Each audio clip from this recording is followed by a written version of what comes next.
नमस्कार सांग मैंने चलतु पनीर गोटे बढ़िया रेसिपीटी बनवा।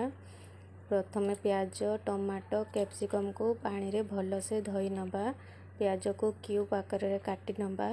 कैप्सिकम को मध्य फ्राई पैन रे ऑयल देकिना कैप्सिकम प्याज को भाजी नबा। से फ्राई पैन रे पनीर गुड़ी को देकिना गोल्डन ब्राउन होगा पर्यंत भाजवा। से फ्राई पैन रे गोटा गरम मसला प्याज अदा रसुण लंका काजू चारमगज टमाटो देकिना फ्राई करी नबा। या को ग्राइंडिंग करी आनिबा।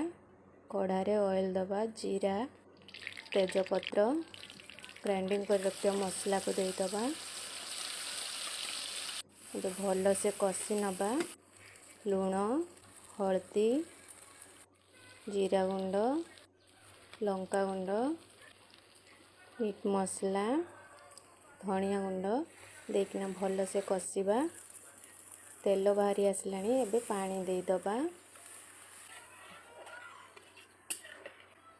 पानी फुटिलानी एबे पनीर और कैप्सिकम प्याज को दे दबा। एबे क्षीर टिके ऐड कर नबा। एबे रेडी हे आसलानी गरम मसला दे दबा धनिया पत्र दे दबा।